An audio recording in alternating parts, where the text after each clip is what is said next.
Hey everybody, welcome to our first side quest. Well, at least recorded side quest. The goal of side quests is to bring you in line with the players and the NPCs of the world.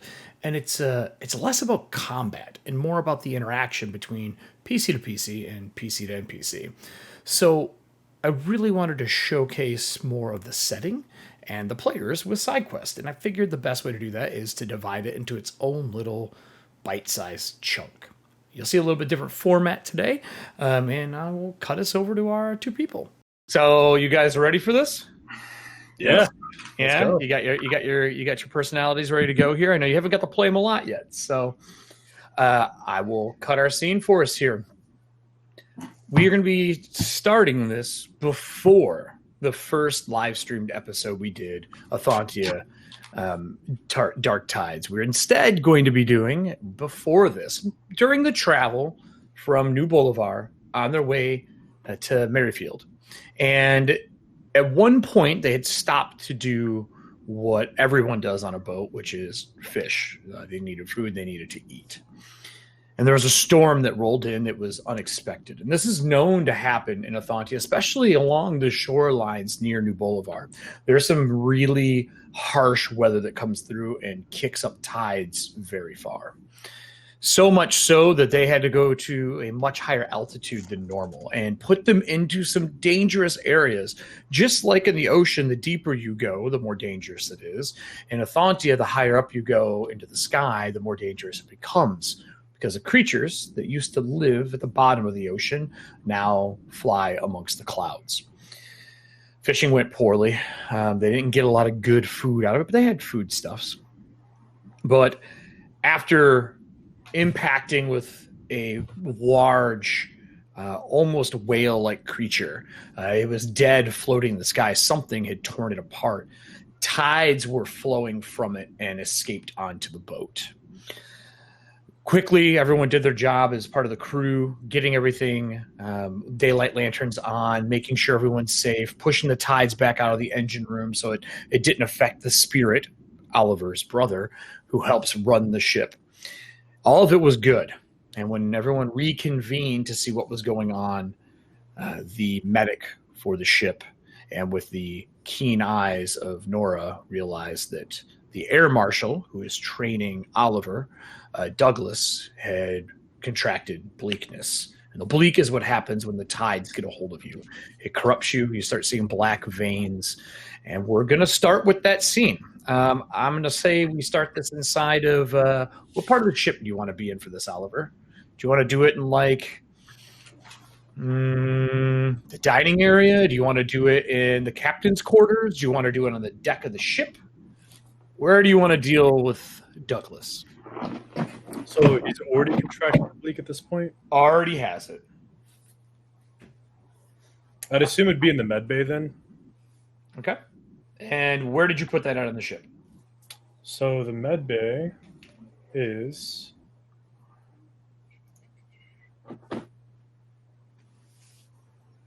on deck 3 where the crew quarters are. Okay. You'd have the crew quarters, and then there would be a wall separating it, and there's a double door that opens up into a compartment with 3 beds for the injured. Mm-hmm. Overflow would go to the mess decks. They'd use the tables as medical beds in case we had enough casualties to warrant it. And then Doc would tend to them there. And what is your doctor's name for the ship?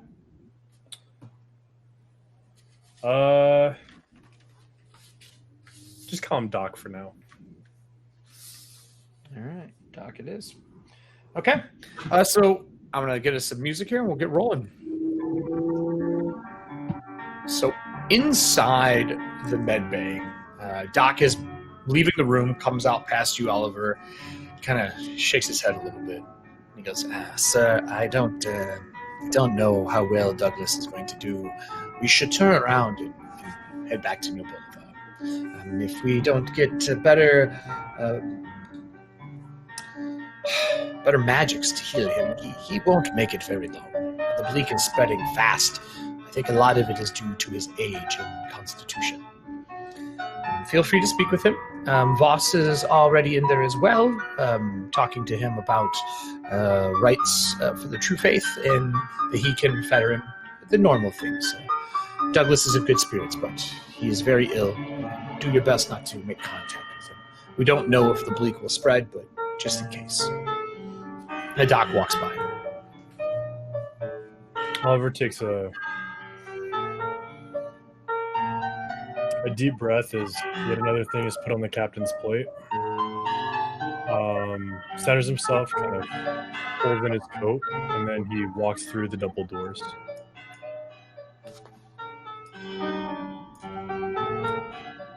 Okay. Is Douglas sitting up? Is he in bed? Douglas is sitting on the edge of the bed.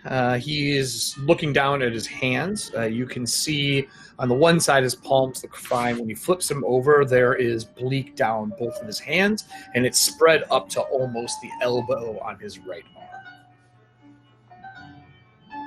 So Oliver will cross the med bay and sit on the bed next to him, so that he's looking directly across to him. Okay.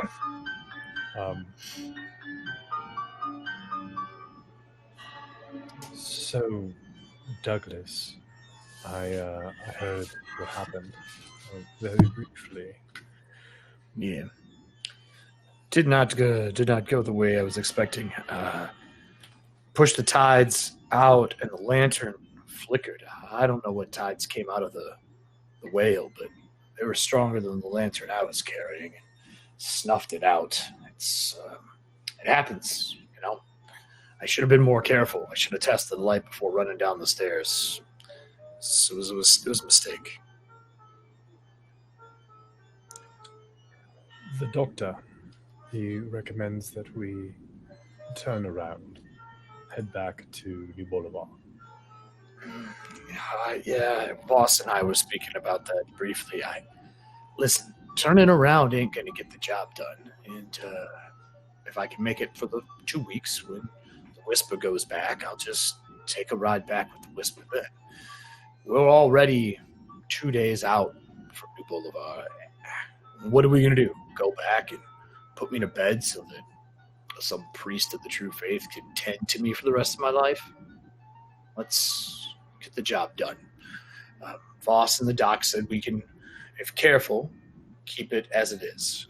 I have feeling in my hands for the most part, a little creaky in the right elbow, but I should be all right. And when he moves his arm, it sounds like trying to stretch someone where rigor mortis is already set in. And you hear that like noise. House, I'm going to roll a medicine check. Sure. Just to... Nat 20. So 24. Of course. Why wouldn't you guys have a nat 20? What did you get a total of, you say? 24. 24. Okay. So with a 24, what would you know? You know that... Actually, question. Would it be medicine for this, or would it be arcana? Because it's like, what does the bleed fall under? No, it's medicine. You're treating an ailment. Okay. Maybe once you know what the bleakness is, you can use other forms to find out what type of curse or infliction he has gotten. Because remember, the tides carry all the unruly, horrible stuff of undead and curses. Mm-hmm. But looking him over, it has set in. It is worse than he's saying, of course. I mean, that's how tough-ass patients go. He isn't going to be able to fight with a sword with his right arm the way his elbow is. To you, the best thing would be to get it replaced with an autonomous piece. Stop it when you can. It's in both of his hands, though, right? Like it's in up both to his hands and up to his elbow on the right arm. But you could easily get an autonomous piece to replace it. Now, you could try to build one, but you do not have the parts of the ship. That's for sure. Mm-hmm. Well, I mean, I could build a replacement. It would take, and I could do it fairly quickly too, like probably before we land. But it wouldn't be the best thing. But I mean, it might serve as a temporary placeholder. Well, you do know that when you land in Merrifield, it was supposed to be a 5-day travel, roughly, with flight, barring nothing happens. Obviously, the combat you guys have gotten into in episode 1 has not happened yet. Right. So even if you lopped his arm off, got him through it medically, and then replaced it later, that would be an option. But you can't wait too long, because if the nerves start to die, the autonomous part doesn't connect as well. Right. You would have to take it further up in order to apply it.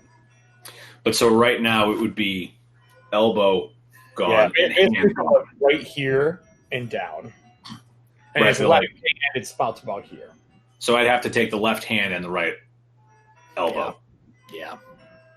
Now, you can treat bleak and keep it in the state it's in. It is commonly done, and if they fight it off well and they don't see tides again, it helps. It's kind of like if you see it again, it inflames the issue and makes it ramps up the speed faster. So normally the bleak takes roughly a week per stage you make a roll. If you're in tides, it's every minute you're in it. Okay. Yeah. So, listen, we haven't really talked about it yet, but honestly, I mean, like you said, you could go home, we could have somebody care for you the rest of your days, or I could take the arm and your left hand and swap it out with an autonomous part. Yeah, well, we don't have those on the ship. Well, I could build a placeholder for you, but it would take me a couple days. I'd focus on the right arm first, because that's the one that's the one that we're going to do our best to treat this as best we can to get you back home. But the problem is if we hit tides again, it's going to get worse. It's going to be harder to fight off. it's kind of a no-win situation at this point. I mean, unless you've got a favor the father owes you or something that I'm not knowing, then You think I've even met him? I'm just saying that's where it's at, mate. It's not good. What about the procurement of parts once we land in Merrifield? Aren't we, according to the documents, we're going to pick up the Everston estate, and this was once a city that built firearms and autonomous parts and did repairs. Do you think maybe we'd be better off waiting till we get there? I think it would be best if I made you something sooner. Well, actually, here's the problem. It's going to take me 3 days to make something that would be an equivalent of what you would need right now. That's if I started today. If we land in Merrifield, it's going to take me 3 days from that point. So what I'm saying is I could make you something. Though. I have a week at least before it spreads again or it gets worse. Right, you say that, but this shit came out of a flipping whale. I get it. And I can sleep with a daylight lantern. That helps as well. We'll keep one in my cabin. Right, if it doesn't go out. It went out because I made a mistake, all right? I messed up. You're saying it wasn't the lantern? Oliver, can you give me a sense motive, please? I think it's society now. Yes, it is society, correct. Sense motive falls under society. That's so weird to say, but yes, it does. Makes sense. I'm going to need to train in that shit because I'm not trained in it now. 14. Okay. So I'll switch this over here. On the table, let me grab this here. He pulls out the paperwork for all of the stuff that you procured before you left. Right? And let me zoom in like so. You guys can see that, the procurement sheets. He kind of unfolds it and takes it out of his vest pocket, and he goes, listen, I get it. I 100% understand that you're saying I'm better off chopping this thing and moving, but man, you're talking about my arm. Like, look, mate, I know I'm talking about it like it's no big deal because it's not my arm. It's not my wing. I totally understand that. If I had to cut my arm off, I would be fucking pissed. Right, exactly. So I get it. I absolutely do. I'm just telling you bare bones because, like, you and I don't need to sugarcoat anything. I know you can handle it. I'm saying, from my view, this is the best route. Douglas, if you wait and you leave your arms to fate, to the unknown future that we're about to sail into, whether it's en route to Merrifield, at Merrifield, or on the way back, there's no telling what will become of you. But if you make the certain decision now that'll benefit your outcome now, then we'll know for certain that you'll be safe. Here, you know what? I'm no good to you without it. You're not good to me either with your arms in the condition that they are. You can't wield the sword with that arm. I can with my other hand, and I'm more than capable of fighting with my left hand. I sure as shit can shoot a revolver still, and I can shoot a rifle. Until it gets worse. All right. Hold up. Listen, time out. Here's what we're going to do. I'm going to start building you a replacement. So we've got one if we need it. When the time comes and we hit the ground, if it's still bad, if nothing else has changed, we can make the decision then or not. I'm just going to say we're going to put it on the back burner for right now. I'm going to start making you an arm. At the very least, so that we have that option when we get there. All right. I can agree with that. We have a while to go, and we're going through some I don't want to say uncharted, but recently changed lands. And if I can't at least fire a gun, you're going to be in a worse situation. I can fire a gun in this, and he like holds his arm up, and it goes, and he's like, but I can still fire a gun if I'm holding it. Right. Oh God. All right. First thing I'm going to do is I'm going to make you a splint so that we can keep your arm straight so you can aim. That's the first thing I'm going to do. And then he grabs it and he goes and pops it. He's like, it's fine. We are putting a bandage on a wound that needs a tourniquet. Well, the tourniquet's going to wait. All right, then. Make the pause if you need to. Take your measurements. Do what you need to do. But I'm not losing my hand and arm before we land. No. I wouldn't take it until the part was ready anyway, unless it became a life-threatening thing. Oh, the whole trip is life-threatening. You know what I'm talking about. Come on, Gov. You know what I mean. I'm just making light of it, all right? All right. Well, he stands up, and when he stands up, you hear more of that rigor mortis noise. From his legs or where? From his legs.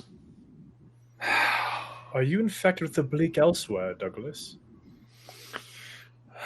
Well, I fell in it, so yeah. And he turns around, he grabs the back of his shirt and pulls it up, and you see black tendrils down the spine and like out and around into his ribs.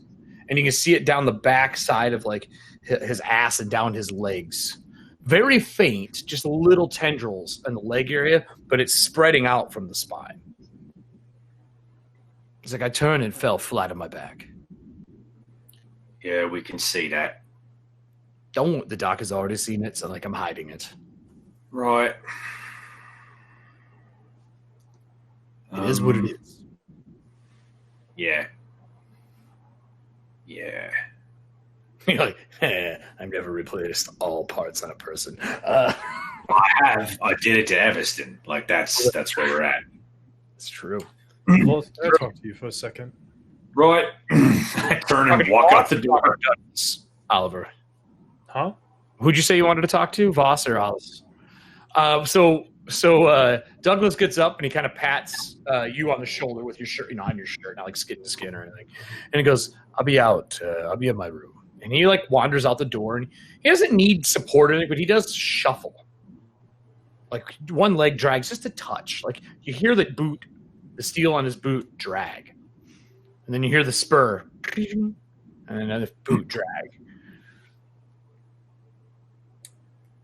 And he leaves the room. Oliver will wait for the door to click shut, and then he'll give it a 3 count. Is the doctor still in here? Oh, he left. He left to go down, grab some supplies, and come back. Okay. He'll be back later. Voss, could you do me a favor? Uh-huh.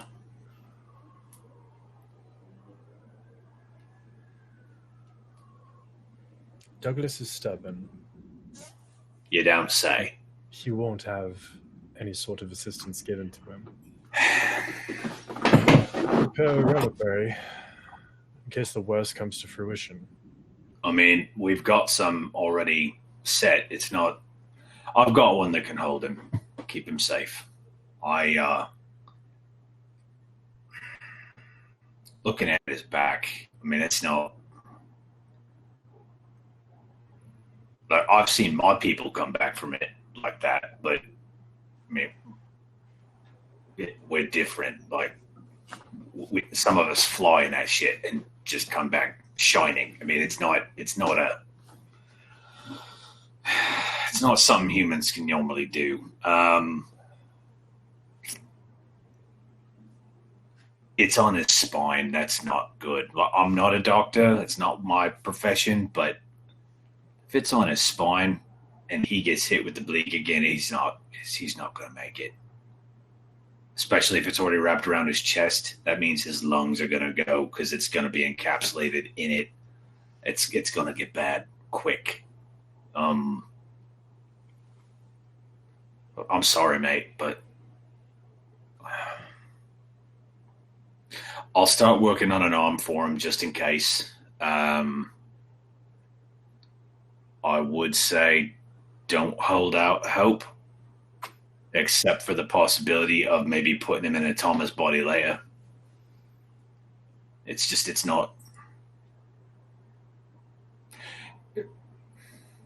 not practical to bet on it. The odds just aren't there. It's just he's in a bad way. Whatever hope I had that he would make it vanished when he stood up. I mean, on the off chance there's somebody from the true faith that could take it away. Like if we found a paladin or something, they might be able to do something with it. I know they've done it before. I've seen it. But even then, they're hard pressed to get everything out of it. Like I made that joke about the father, but I mean it wasn't really a joke. Like that's a lot of times there's not really a sure way of getting it clean unless you have somebody extremely potent in their abilities. The doctor did say that the best bet would be to return to New Bolivar. Yeah, I mean, he wasn't lying. Outside, you hear a... Enter. Hello, sir. And the swab comes in. Petunia, the half-elf woman who cleans the place, makes everything's good. Says, Doc told me to come in here and clean up some of the mess. If you don't mind, I'm going to mop and sweep around. Is there any infection on the ground? Like, is there a residue? There's a bowl next to where he was sitting that has a bunch of bandages where he's cut away some of the dying flesh and bandaged him, mostly so he could see how deep the bleak has gone into tissue. That's there. There is a bowl with water where he's cleaned the tides off him because it leaves this like oily sinew-like film behind. Not like oil, but just that sheen, that rainbow sheen. And then there are meds out as well. On the ground are his clothes that the doctor said that we're burning. You're not keeping these. So he's in normal robes or normal clothes right now, like an undershirt and a vest. And Petunia is wearing gloves, big gloves, like vulcanized rubber. Okay. And she's got a helmet on with a like glass across, almost like a welding goggle, like a welding mask. Okay. And she has it up right now because she's not cleaning.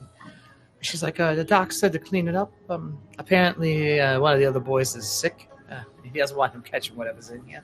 So I can clean around you, though. You don't have to leave. She walks in and just starts mopping. We'll get out of the way. You look like you're prepared for it, so just ain't my first time with the tides. Trust me. Good. Yeah. All right. It's horrible. It's horrible stuff. It's really bad. Yep. Take care of it, Petunia. Mm-hmm. I got you, sir. No problem, Cap. Count on me. Clean anything. And Oliver will head out. So you guys start wandering down the hall out of this scene. The camera kind of cuts away, goes up the stairs, and it passes Douglas's door that's open, which you'll walk by it when you make your way out of here unless you go to your rooms. He's sitting in the room. He's got a small, almost like a nightstand pulled in front of him. He's got his bastard sword sitting on top. It's unwrapped, and he's polishing it with his offhand, like cleaning it. And he's muttering to himself, "Sorry, girl, I don't know we're going to be doing this anymore. This might be the last hurrah. Pass you down to my son like I promised. And I promise that she'll take good care of you, okay?" And you hear a whisper on camera of a woman's voice saying, "It's okay, Douglas. You knew the job could take you here. If you need to come home, come home." There's just a voice, but no ethereal presence you can see. And when the camera kind of pans back and he reaches across to shut the door, behind him you see a woman in a gown sitting on the bed with her hand on his shoulder. She's like a faint green, and the door shuts. So as you guys walk up the stairs, you hear him polishing a weapon, but you don't see in the room anymore. The door's shut. Where are the two of you going? This is still prior to our first episode. Is there anything you would like to tie up previous to the episode before we cut and go to the next part? Any other like NPCs you need to talk to or anything like that? Because this would all be prior to the engine room. We'll do that afterwards. Yeah, no. I feel like Voss would start scrounging to try and find something he can take parts of this arm out of. Okay. So you start getting wood and rope together and things like that, seeing what you can get to build. Yeah, I mean, not so much the splint. It's more of like he's going to go to like the spare parts room and find like pipe fitting and stuff. Like I want to make something solid and durable. For his arm, you mean? I get you. Yeah. Okay. I would say because Everston's here, there's probably a supply of repair pieces, to keep him up to date. So you probably can scrounge something together, but it won't be that good. Yeah. Yeah. Okay. So yeah, you're welcome to do that. Is there anything Oliver wants to do? So Oliver's going to go back to his quarters on the main deck, just beneath the helm. Yep. He goes to a office stationery, and he pulls a piece of paper from the top of the office stationery. He pulls an ink pen from the stationery as well. Mm-hmm. Then he goes back to Douglas's room. Okay. So knock on the door. You knock on the door. The door opens. Douglas is still sitting. He doesn't. In his hands, he's holding like a photo album, flipping through pictures. But the door opens up. Douglas, may I enter? Is that okay? Yeah. Take a chair, I guess. Oliver takes a chair and he sits near like the side stand table bed. I'm assuming the rooms on the ship aren't that big. He's probably got a slightly larger one, but really they're probably all the same besides the captain's quarters, right? I'd assume there'd be the captain's quarters. There'd be 2 smaller rooms for the co-pilot / navigator, and then an assigned dignitary, which in this case would be the official sky marshal. Okay. So that one's probably a little larger than like the bunks that everybody else stays in. Okay. So yeah, he's there. He's got a bunch of maps on the wall, and he closes the book up and kind of tosses on the pillow with a creak. He goes, "Yeah, Oliver, what do you want to talk about?" It's not so much what I would like to talk about. It's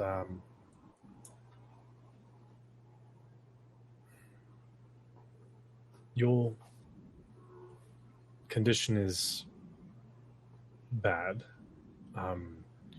Yeah, obviously. And so I thought that you might want to send a letter to your loved ones. I mean, I've written numerous over the years traveling and being a sky marshal. I've been all over the place. I would be happy to scribe for you. Yeah, writing with my right hand might be rough. I think I would still rather do it myself than have somebody else writing my personal thoughts, if you know what I mean. With my wife being gone and only my son and my daughter left, I think they need to hear it from me and from my hand, even if it scribbles like a 2-year-old. Oliver will pick up the parchment and the ink pen and offer them to Douglas. So he reaches out and kind of grabs the pen, and you can see like the tendons popping out of his hand, and like the decay has set in pretty well. You can really notice it in this light. And you hear some popping as he sits down and puts it on the table and kind of like holds his hand with his other hand and moves it down. This is listen, let's not talk about me for a minute here, all right? I came to train you in doing this, and I can still train you, maybe not physically, but mentally, how to be a marshal. Being an air marshal isn't a normal job. You don't just wander around the world and, fish in the clouds. Like you have a job to do for the true faith. Are you sure this is something you still want to do?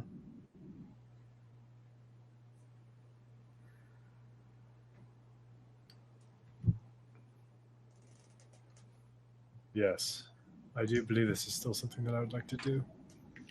Even with that? And he points to the little, like, rapier pointy sword that you have. Yes. Is that your weapon of choice still? He's kind of joshing with you a little bit because he carries a bastard sword.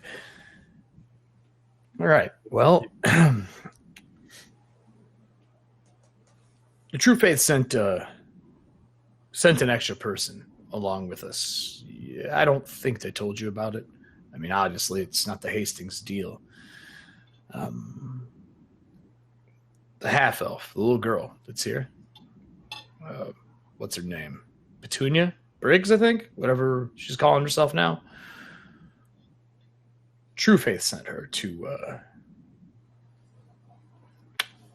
keep an eye out for anything from the Never. She has an innate ability to sense tears in the veil between here and there. She stopped by my room to give me my boots that I left. And she said that she can feel my wife around. Not spirit either. My wife died in the Never, not here. It says she can see her. I don't know how you want to handle this, but that little girl, the little half-elf, if the True Faith sent her, they sent her for a reason, and I wasn't informed of it. She swears that she just got a job hired on here, but I've heard her praying at night. And the prayers she's saying are not in Cadraic or High Cadraic or Volg or Hallow. The girl's speaking in Sylvan. She ain't praying to the True Faith. Let me make this a little more clear. I understand where you're going with this. I think she gets her abilities from something else. I don't want to point fingers or anything, but since I have been watching her, because that's my job, unfortunately, I ain't going to be able to move around the way I was. It's your job now. Keep an eye on her. Take notes. Take tally. If she ends up being a threat to the crew or to us, we need to figure that out sooner than her taking action. I know she's small, but Fey creatures aren't like us. If she is practicing of the other faiths, would that make her a heretic in the True Faith's eyes? If she's following being a keeper, yeah, absolutely. We gotta be careful with that. Anything else, Douglas? I mean, not really. I just I worry about her being a problem for us. Just a gut feeling, and you'll learn as a marshal. You get them. You just get a feeling when something's not right. Rest assured, I will keep an eye on her, and if I catch foul wind, I'll deal with it. That's all I can ask for. I will start getting your training stuff written up since I'm not physically going to be able to do it. I'd recommend picking someone who's here to be able to actually train with. Sound good? Maybe one of the gunners. Maybe. Just keep an eye on her. He's like, I'm feeling a little tired here. I'm gonna lay down if you don't mind. Thanks for the pen and the paper. And if you need a scribe, things don't pan out. Yeah, I know. I'll figure it out. If I can shoot with both hands, I can write with both hands, right? Maybe not legibly. Yeah, I'll figure it out. All right, Oliver, just be careful, and I'll talk to you later. I need a little bit. And Oliver will stand, take his leave, close the door behind him. So when you close the door and you walk out, Petunia is standing right in front of you on the steps going up, because it's like the last doors before you go up to the next deck. And she goes, everything's clean in there, sir. Petunia. Thank you. I need you to give me whatever check you think is suiting to not act different towards her. Deception, definitely. 110%. Give me a roll.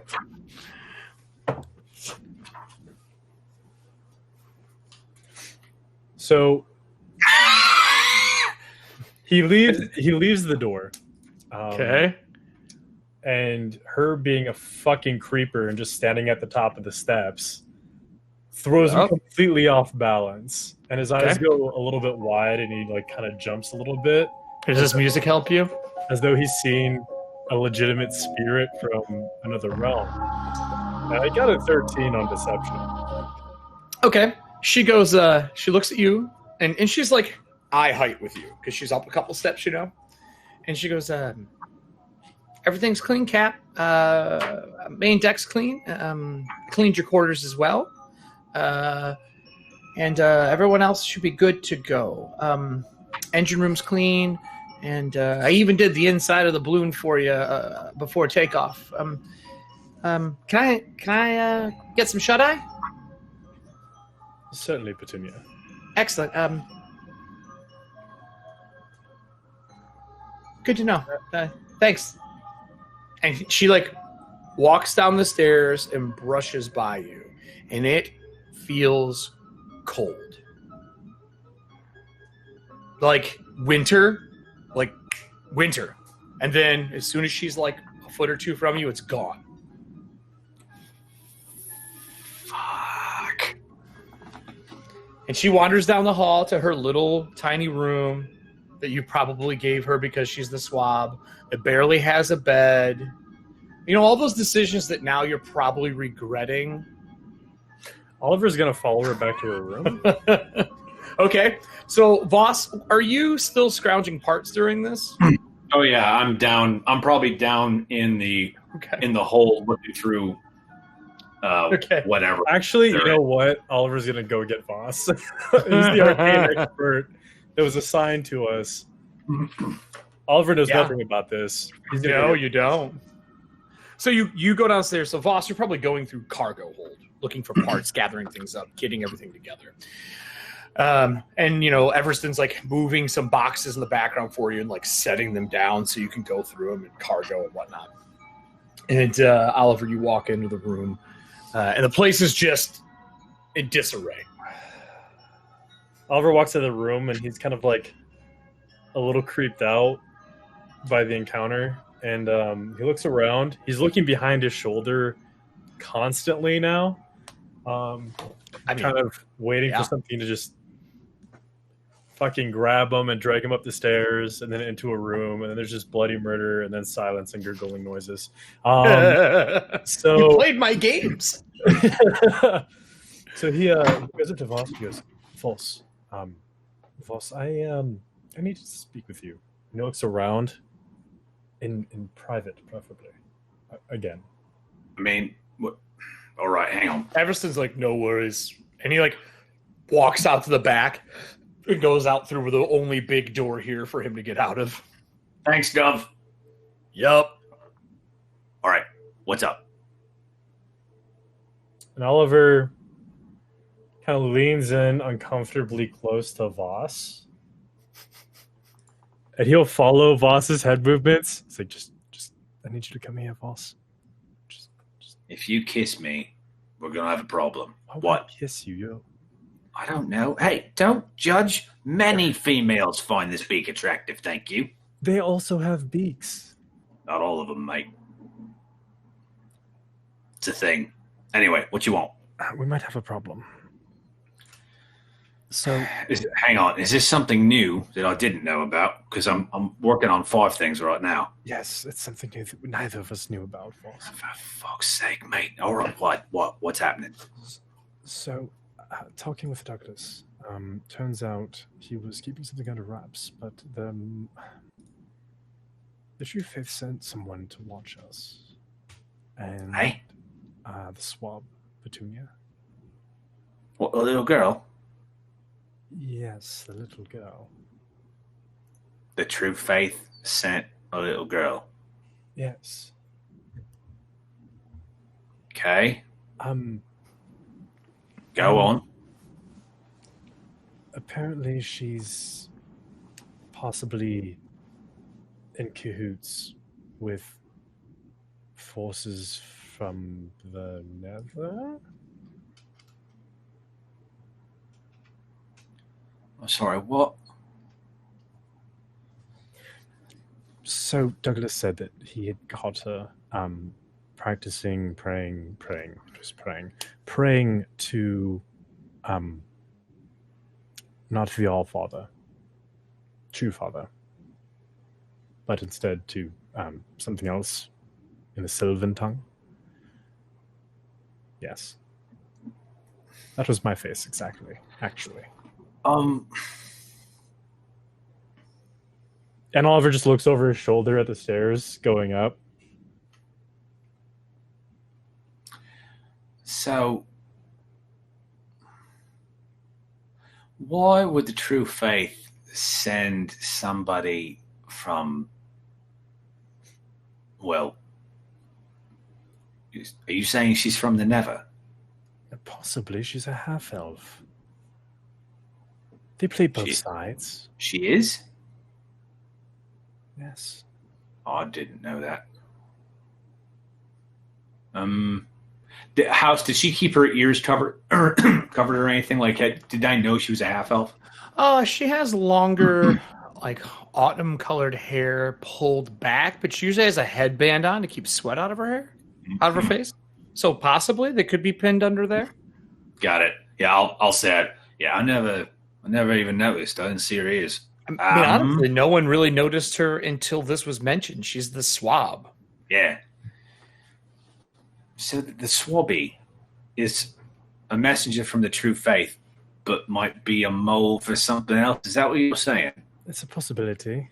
It was enough that Douglas, who has served a considerable amount of time with the Sky Marshals, found it concerning. Right. All right, then. So, how good at you are? How good are you at sleuthing? I know you're not. I mean, Nora, but no, I'm not fucking Nora. What if you want sleuthing? You should go get Nora, because that is not my bag. My bag is. Oh, is that magical? Yes, it is. All right. What's it do? You instead of Nora, because you are the magical expert. It doesn't make. For fuck's sake! All right, look. Oliver realizes he just shouted, and he looks over his shoulder again. Cap, calm down. I need a perception check, Oliver. Thank you for making that look over your shoulder. I mean, what exactly do you want to do about it? That's a 24. Henry Taggart walks by and sees you guys talking. The lead engineer. Yeah, former. He's still the lead engineer at this point in time in chronological order. And he leans in. He's still alive and well, and you haven't shot him in the face yet. Yeah, and he leans in and goes, "Hey, Cap. Did the swab clean everyone's room? Because my shit's immaculate. The engine room is like shiny." She did say that she cleaned all of the spaces. Yes. Don't get rid of her, man. She's amazing. And he like walks by the door, back down into like wherever he's going for engineer work. Voss just kind of gives a side glance to Oliver, like, so what exactly do you want me to do about this then? Anything? We're talking sleuthing. I say we bring this up to Nora when we get a chance. Well, mainly you do it, because I'm trying to build an arm for a human being right now. Also, I don't know how much help I can be. Okay, at least give me the rundown. If she were to be doing what she may be doing, what should I be on the lookout for? Everything. Fuck, I don't know, mate. I mean, it's the fucking Nether. It might be daffodils and daisies, and then your soul in a jar. I don't understand. where we're even coming from with this. Look, here's the thing. From what I've studied, like if for some reason, if you wanted to cross into the Vale, you'd need a spot to do it, and then you'd need someone to do it for you. Depending on what that is, this is actually a really good analogy for the situation. If you find like a pixie, who are fuckers, by the way, if you find a pixie, you might need to just get them some baked goods. But if it's a fucking red cap, you need a child's heart and a fucking jaw. Like, that's what we're dealing with here. It's a very broad spectrum, okay? So I need a little bit more information. Like, I don't know, like, where's she from? Like, what court would she be from? This is very... Oh, she was cold very... She was cold to the touch. Really? Yes. That's not good. Why is that not good? Well, I'll put this lightly. If she were warm to the touch, it's kind of like being around a person with warm feelings. It's warm, it's lovely, as opposed to cold, where if it's cold enough, you die from exposure. Does that make sense? I mean, granted, heat can go the same way, but the winter and summer court. Well, I mean, there's a couple more of them, but those are two of the big ones. You need to be wary of the winter court. They're unseelie, if you will. Look, this is no fucking why me. All right, tell you what, let's put a pin in this. We'll bring it up with Nora next time we can, and we'll go from there. Up until this point, I haven't seen anything that would dissuade me from liking the little girl that cleans everything. So I'm going to do my best to go on thinking that, because I'm not a great liar. This is not good. I'm just going to stay away from this little bitch. All right, look, I'm going to try and find Nora, see if you can find out anything else. I'm going to try and start building an arm for our friend. All right. Oliver's so with that, Everston, and he walks off. Oliver's gonna try and find Nora. So when you go to find Nora, we'll cut that, and the camera pulls away from him going to find it, and you standing there going, "Well, I gotta find Nora." And as you turn around and get to the door, and you round the corner, Petunia is sitting on a barrel, picking her fingernails with a tiny little knife. So, pull the camera back. You know that scene in movies where, like, the camera is showing Petunia and the main character is coming up ignorant of circumstances, and the main character is walking by, and, like, Petunia's right there? Yep. It is an outside shot of her on a barrel, you coming to the doorway towards the camera, walking by her while she's cleaning her fingernails with a knife about yay long. Do I see her out of the corner of my eyes? That's not tiny. That is not a tiny knife. You said a tiny knife. It's like a dirk. It's a fucking Bowie knife. No, it's a dirk. It's about this size. It's about this size. It's big. Oh, so it's a stiletto. Yeah, it's like a stiletto. Yeah, and like at the last moment, you do catch her out of the corner of your eye. Hey, cat. And she puts her dirk away. Before she says a word, Oliver just petrifies. He just stands stock still, and then does the slow fucking turn. Are you okay, Kat? I'm a little concerned because I thought you were going back to your quarters. I came down here to get some food. Hungry. Why didn't you go to the galley?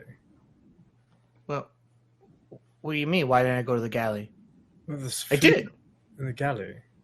Right? And they were out of what we needed, so I came down here to get it, but you were having a private meeting, and I didn't want to interrupt.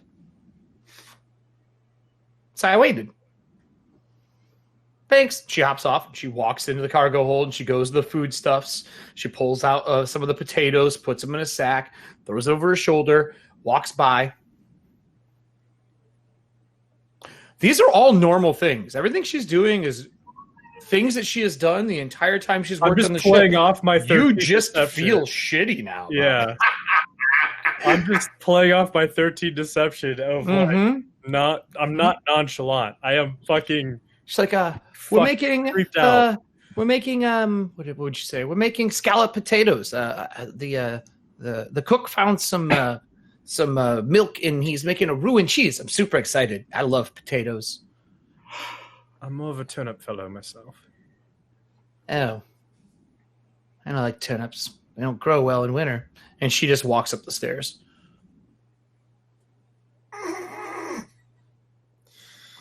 We're See ya, cat. So the camera will cut on that scene and you just staring up there.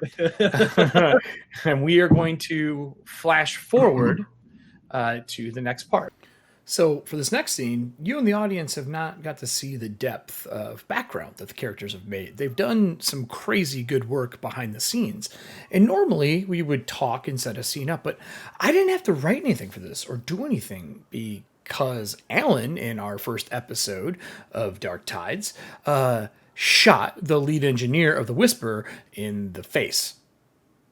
So I'm going to switch over to all three of us again here, and we are going to go into the aftermath of Oliver Hastings watching his lead engineer turn into an ether ghoul, rip the souls out of the two other engineers, turn on Oliver, and having it turn into all out fight where he shot him once through the face and then also slit his neck open and then ran him through and killed him. Even though the guy sounded like he forgave him, this is the scene we're starting with. So the camera goes down the stairs, pans down the long hall where there's pipes, and you can see once in a while Oliver's brothers show up out of one of the pipes, checking stuff, disappear down the hall. You see him again. Right now he's like a blue color with a little bit of yellow tinge to him. He's not in the best of shape. The ship's injured, and because of that, the spiritual entities that are fettered to a ship change color. The color usually represents their mental or emotional state. Right now he's calm, but he's sick, probably from the damaged ship. And the camera keeps cutting down and through to a huge set of big double doors, large enough for Everston to get in, and they're solid metal. Well, those are there in case there's an explosion that happens, but the really important thing is there's a seal on them, and that seal is carved in cold iron. Cold iron disperses spirits so they can't get in and out of a place. When you go inside, the walls are aligned with it as well. So if they want to, they can close Oliver's brother off to just this area if, for example, possession or something horrible happened. And as the camera hits the doors and passes through them into the room, the small side door, they are dragging out the two engineers' bodies right now, and they are picking up Henry Taggart, the lead engineer, and carrying him out of the room as Voss and Oliver are standing there with Oliver's brother moving about the room, fixing things. Oliver's brother's name is Edward, just for everyone who's watching the show. So let's start there. Let's start with the horrible situation created by just Oliver. It's no one else's fault. Actually, Voss tried to help, but let's start there. What's the conversation Oliver wanted to have with Voss here? Because I know right now you don't have not one, not two, but no engineers. So Oliver's standing off to the side, watching the gunners do the manual heavy lifting of carrying these three corpses out of the room. And he takes a minute. He takes a minute to kind of collect his thoughts, compose himself. His eyes lingering longer on Henry's corpse than the other two. Mm-hmm. His hands are a little shaky, and he has to massage them to calm them down as he thinks about what he did. And then he looks at Voss. What's Voss doing? This would be before you're bandaged up too, Voss. You'd still be pretty injured. Yeah. Voss is trying to get whatever pieces of other beings that were around out of his feathers. So he's kind of like cleaning himself and pulling out bits and trying not to pull too far to one side, because his right side is pretty fucked up. Well, that's a really good point here. You talked about cleaning feathers. We have not described what Voss is yet. So Voss is a Vulg. It's a humanoid vulture race. They come in all different shapes and colors. He and all of his family, except for his matron, are all black. Black feathers, pretty soft, clean head, like vultures sometimes look like they have really dry skin on their head. His is not. He actually moisturizes his head so that it does not get that way. Currently, he also has some trinkets and stuff tied into his feathers. That was done by a barber in town before they left. And he's actually really proud of that. Like they're a little dear to him right now. She's a trip. But yeah. So he's making himself presentable again, but also trying to limp on with his one hit point because he's in the process of being healed up right now. Okay. So I think actually he does have bandages and salves on yet, but they're still doing their thing. So like he's trying to do all this while not like wiping away everything that Nora did, because he still had some time before he could be treated again. Like he treated himself, but he was waiting for full treatment. Yeah, he's waiting for that hour to be up so that Nora can actually do some healing on him again. So I think he's got like 12 points at this point. Yep, about there. So yeah, he's not happy that he's down here having this conversation because it started up on deck.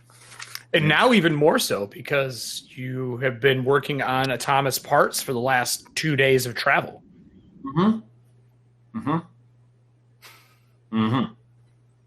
Which has been put on delay.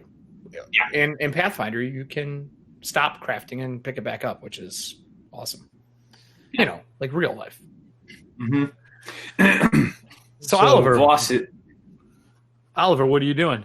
Oliver reaches into his coat, pulls out a small pipe, which is a dragon's claw holding an egg, with a long wooden mouthpiece that has been stained in such a manner that it looks like the flames are coming out of the claw. And he packs it with a sweet cherry flavored tobacco, cherry spiced rum flavored tobacco. Okay. Lights it, and then walks over and takes a seat next to Voss. So like on one of the pipes or one of the small stools in the area. Okay.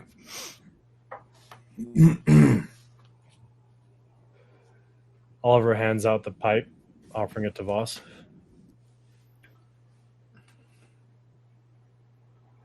Really? All right. He takes it and takes a puff. It's actually quite good. Helps with the nerves. I've come to find it. Used to be my father's. Takes it back. Takes a puff. Really? Used to be your dad's? Yeah, it was my present. Presented to me on my 17th birthday. Was he around for that? And I'll point at the spirit popping in and out of the engines. No. Who, what? No, don't do that. No. Stop. And he's talking to the machine itself, to the engine. You don't need to be this upset. It's going to be okay. He like dives back into one of the parts on the engine. What's sense motive under? It's under society? Yeah, I believe so. Because I was told there's only one spirit bound to this ship. Correct. So is he talking to the ship itself? Yep. Okay. Seems to be, yes. Okay.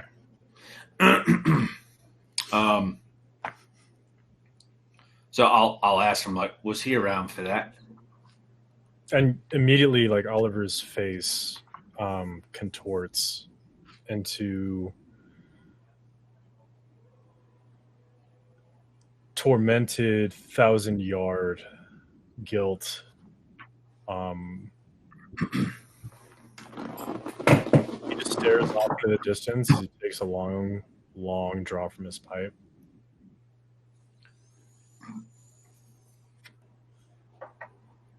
As a matter of fact, he was away on business for the family. Right. Would he recognize it?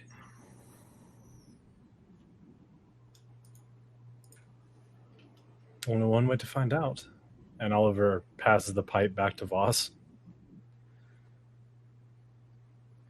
You're right. There is only one way to find out. And he doesn't take it.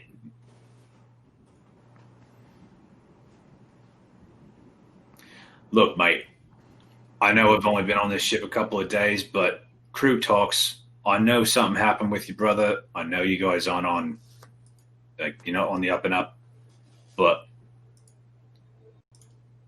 you need to sort it. Otherwise, we're not going to be going anywhere. First not things quickly first, anyway. I need to sort out my next engineer. And there's only one person who has knowledge of the arcane and machines on this ship. Right, and that's obviously me. And I said I'd get it back to the, I'd get it to the city. The problem is we need him. Wait for the spirit to pop out like 3 more times to do his part. Otherwise, we're not going anywhere. He is literally the soul of this ship, and if he's not working on our side, we're not going fuck all.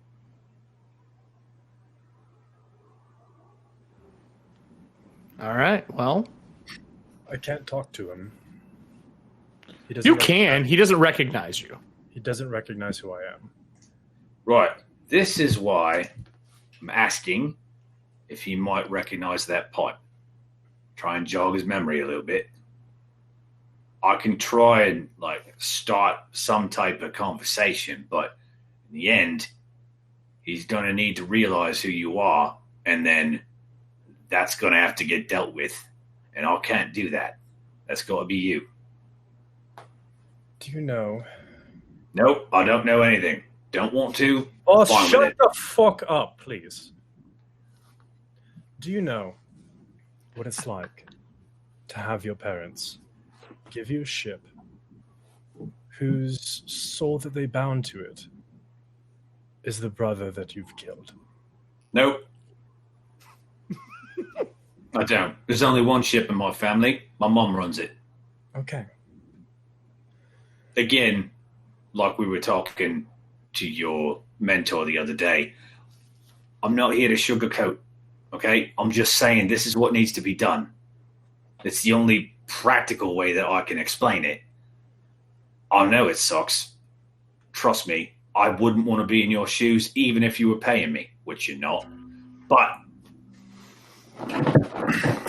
I'm here to help in any way that I can. But the problem is I can't walk the plank on this. You've got to. You've got to do the work. I will be here to help and support as best I can. But I need you to know this going in. It's not on me. You two have to deal with this. And as you say that, Edward comes over to the captain. He goes, Captain, she ain't listening. She broken. I need the engineers. I can't find them. I saw their spirits for a bit. Their spirits are gone, and we drifted in a circle. Always calls you captain, never calls you by your name.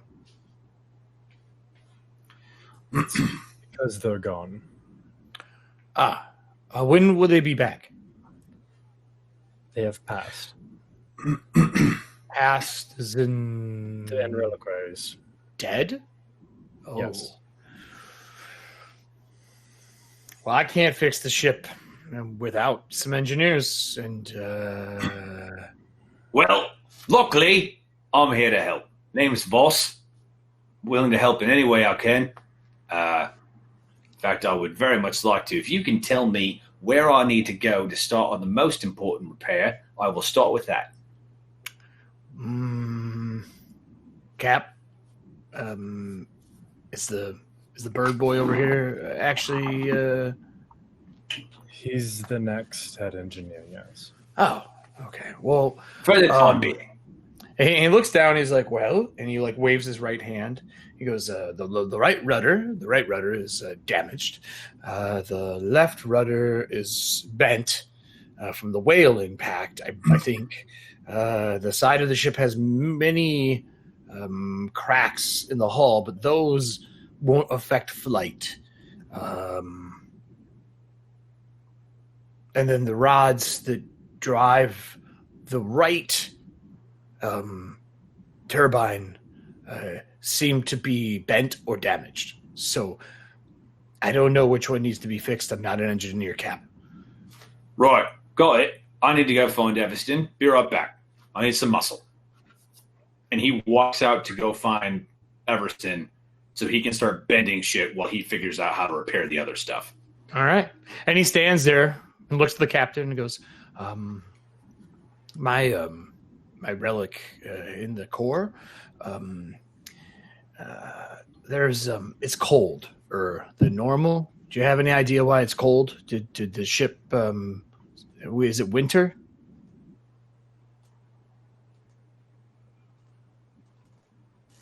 I'm sorry. Could you repeat that one more time? The reliquary, my core that I sleep in, where I go to rest. It's cold. Yeah, that's correct. It's cold. Like when the engine is shut down, or if I am put in storage in area that's cold, like wintertime. It's like that. Is it cold out? And Hollow is like basically right now we are in like October in Ethauntia.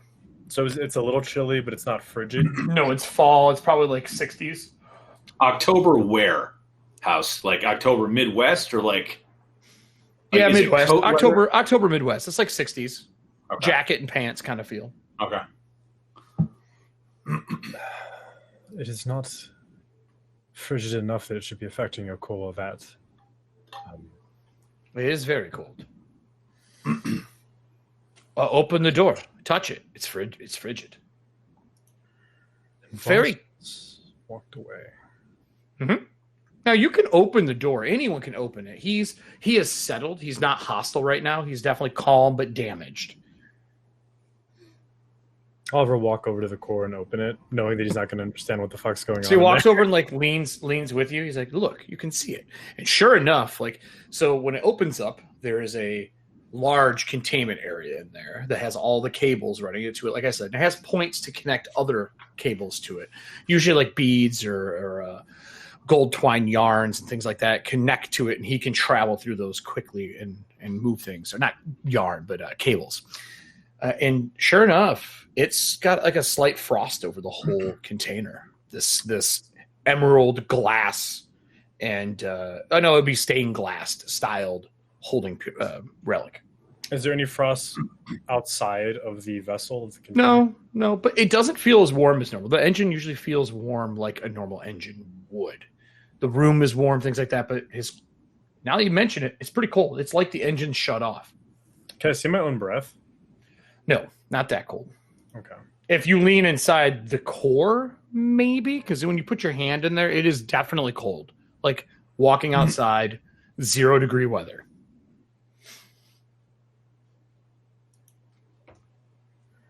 A pilot needs to know his ship. Can I see anything in there that would be out of the norm? Possible sabotage? No, nothing visible. Okay. Nothing seems wrong. It just looks just like it normally does to you, which is still semi-foreign. Unless you have like technomancy or something like that, which I don't think you're trained in. Voss comes back down the stairs. He either Everston's with him or he told him to come down when he was available. Everston would come down if you want him to, yeah. Or he would be out bending the rods that you've pointed to get them back in shape. Okay, cool. Then yeah, if they're outside, I didn't know if they were in the engine room or if they were outside. Mm-hmm. No, you got impacted on the right when that whale hit, and it bent in a bunch of stuff, and that's what he would be out there straight. Got it. Okay, cool. Then yeah, I'll come back down and head to the other side to see what's damaged. Okay. Outside or downstairs where he is? Downstairs where he is. So downstairs seems okay. There are some blown pipes, things like that. There are rods that come in that are like drive shafts to move and position things.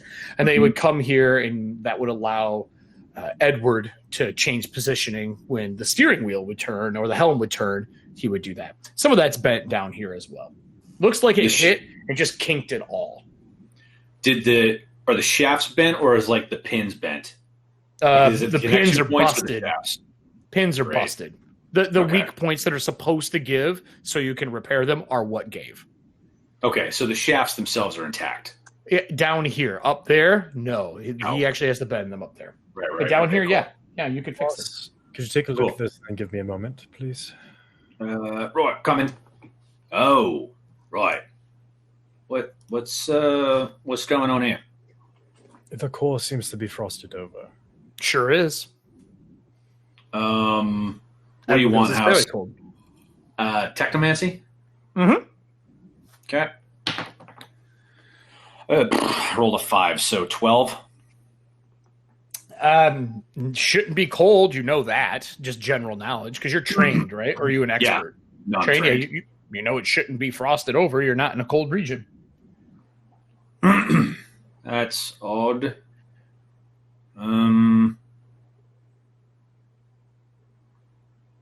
Wait a minute. Cap, what you said about our friend and the temperature next to it, her, they, whatever. You mentioned that actually you didn't. I was thinking of the conversation you and the air marshal had. Would you have said anything about her being able to see the air marshal's wife? I would think you would keep that private for for them. Okay.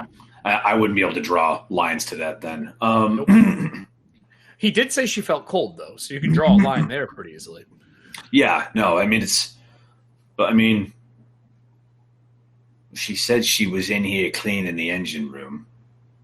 Would she have come in here? Is it clean in here?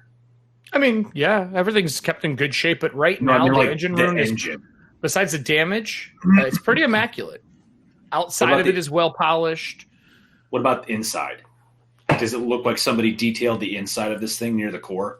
No, not really. Looks about the same.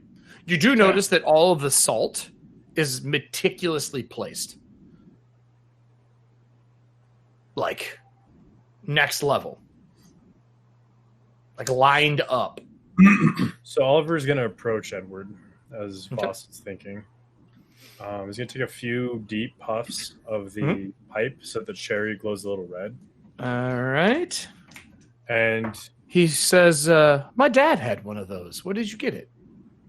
Well, he's going to speak up before Edward spoke up. Oh, okay. He takes a few puffs, and then he holds out the pipe to Edward. He goes, you being a little cold, perhaps this will warm you up. Oh, I can't make physical contact with that. It's not made for an ethereal creature. I can't solidify. I can't become corporeal. But my father had one of those. It's a very nice pipe. It's my father's pipe. Oh, must have been the same crafter. I mean, sure, they made more than one. I don't remember what father said about it. I thought it was custom, actually. Father said that he'd ordered it because the Hastings were as powerful as dragons. He did. I mean, my dad did speak similar to that. Rich men, it's how they are, I guess.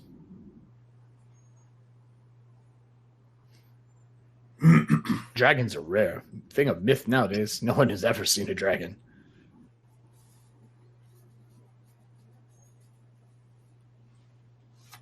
Edward Sebastian Hastings. Yeah, that is my... No. Edward is my name. Your full name is Edward Sebastian Hastings. Are you trying to forcefully get him to remember?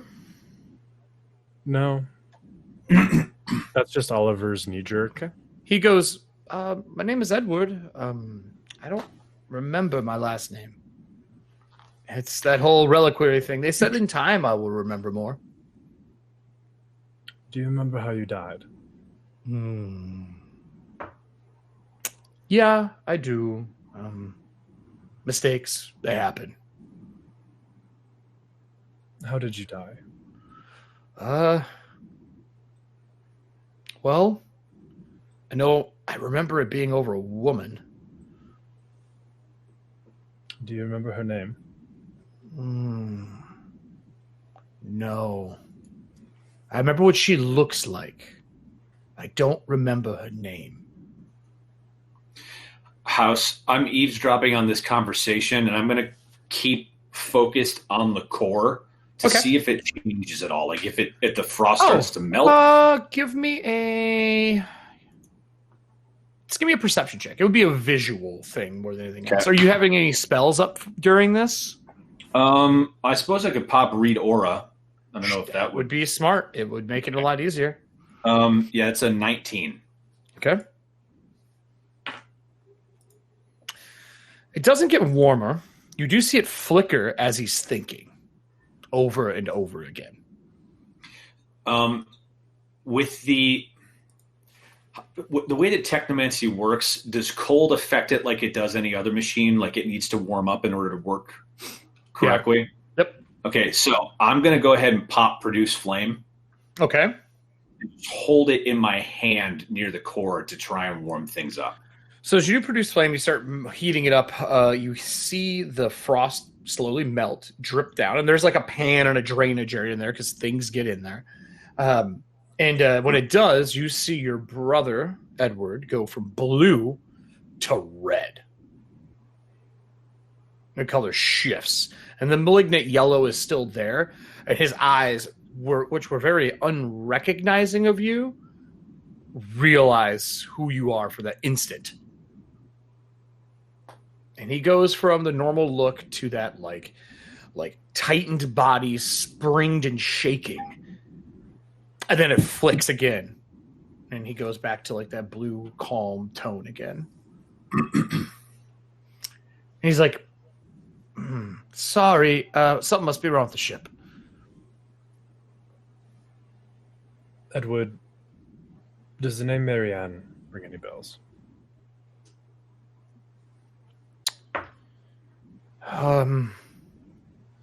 Yeah, I can't place who, but I know somebody with that name. I do know that. I definitely know somebody with it.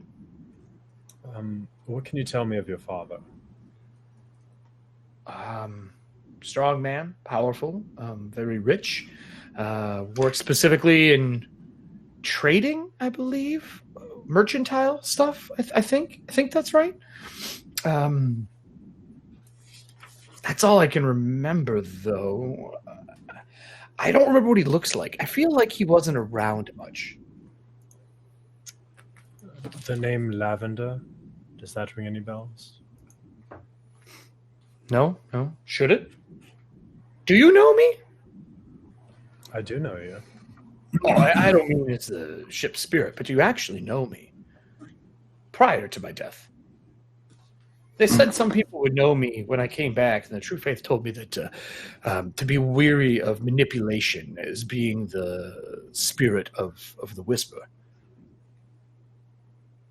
My name is Oliver Matthew Xavier Hastings. I need I would say, diplomacy check to kind of rouse that information in him.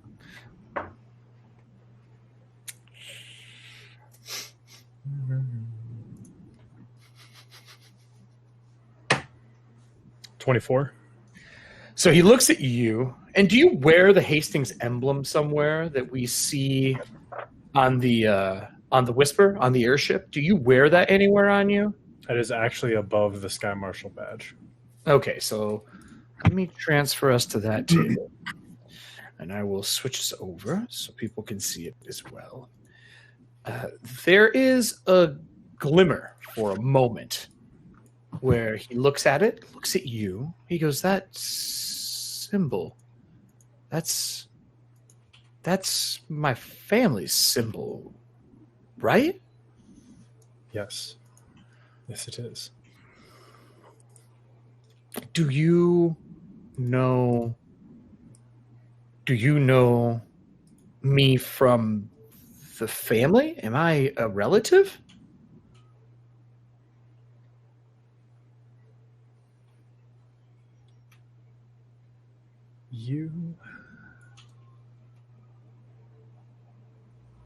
You're my brother, Edward. Well, I mean, you're my captain. I don't think of you as a sibling. I do recognize the symbol, though. And as he's saying that, Voss, inside the core, you see it light up. And it goes from blue to green to like a really golden yellow.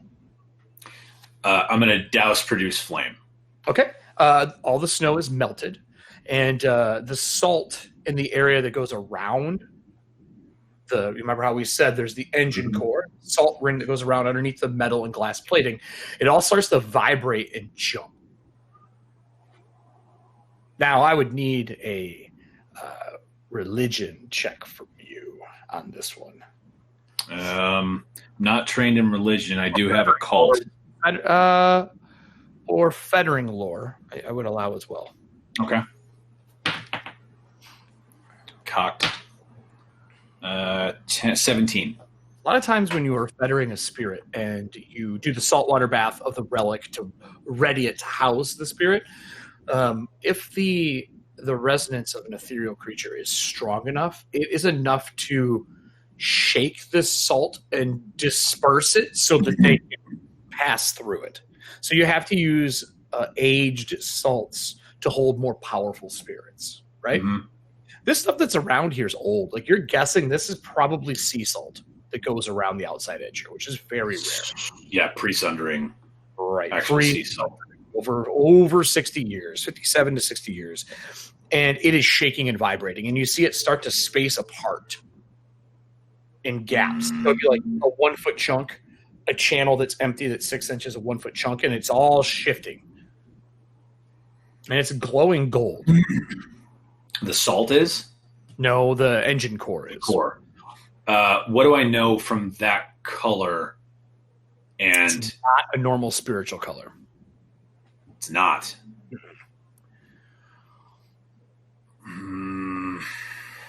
Oliver, he looks at you and goes, brother. And he looks down at your sword. And he looks to where you ran him through. My name is Oliver Matthew Xavier Hastings. And my sword is what caused you to have your last breath. You killed me. You murdered me. And like it goes from that gold glow to that bright red again. And the salt the spirit the salt does settle? Settles, just drops. So the core goes from gold to red.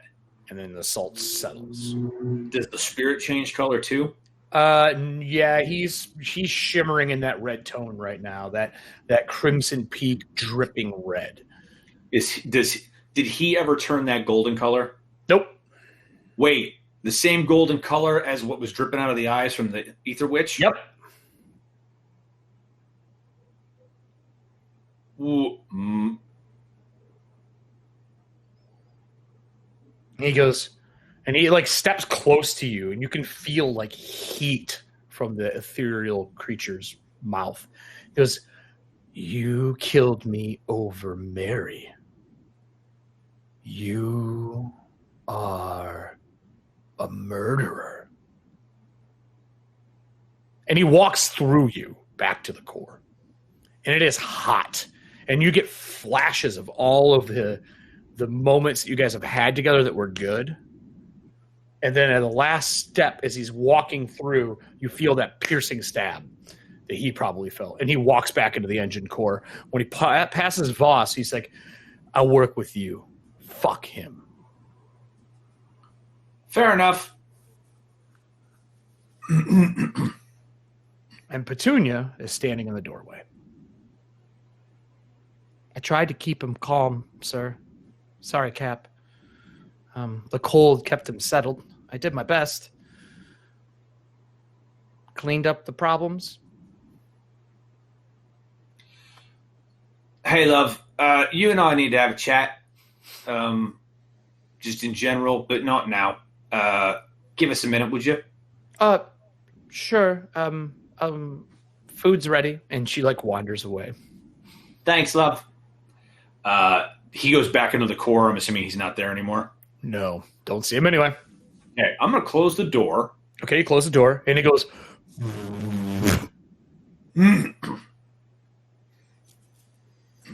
And I'm going to walk over to Oliver. And guessing he's got kind of that 1,000-yard stare still. Worse. Yeah. There's gloss in his eyes, and he's struggling to contain his emotions. His body's shaking, his hands are shaking, and he lifts the pipe with that hand and takes a long drag, but it's not stopping the shaking. So Voss will then put a hand on the flat of his back between his shoulders, and another one on the pipe hand. And he'll hold him as steady as he can. And he says, "You're going to have to give it time, mate.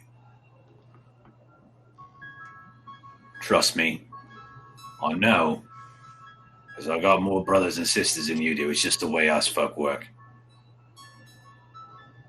Give it time." But Voss,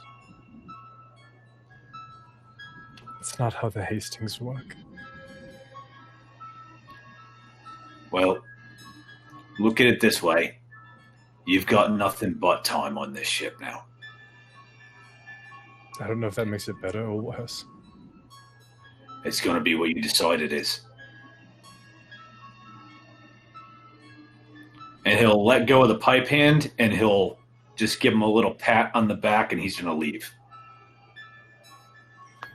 So Oliver, as the camera pans back, so it's showing your back, and then the engine in front of you, looking over your shoulder, and Voss walks out of frame. Behind you, there's a small hand on your back. You look down, Petunia's standing there. She says, "Hey, Cap, I know you told me to leave. I did what I could to help you. I know you and your brother. I know the story, and I've been through it because I can speak to him. Him, real him, not the forgetful shell of a spirit that he is attached to the ship. I can talk to of him. Yeah, that's how it works. That's how it works full time. One comes out to work, and the other one stays in the core to keep it running. They divide a spirit when they make an engine. That's how it works. The coldness, it seemed to quell the rage. I'm sorry. I did what I could." And she looks down at the salt. She's like, "It took a long time." And the salt's just scattered all over the place inside of it now. It's like, "I'll get back to work." And she flips open one of the glass panels, and you see her scoop up the salt and start one by one placing them in rows. And this ring is 15 foot. It'll be done by tonight, sir. It'll be done by tonight. And the camera cuts. And with that, I'm going to cut us there. So this is our first side quest, and I hope you enjoyed it. These will come out in between our live streams. Our live streams are going to be on the first and third Tuesday of every month. We start at 7:30, but our pre-show starts at 7:10. Join us for questions, games, and just kind of what you do around a table. And I do have an announcement. We have a sponsor. Norse Foundry, you might have seen on the bottom of all the UI during this side quest. They're going to be sponsoring us, and we're going to be doing some amazing things with these guys. They are like family to me and to Drew as well, and I'm happy to have them on board. But until next time, everybody, be vigilant, or the tides just might find you.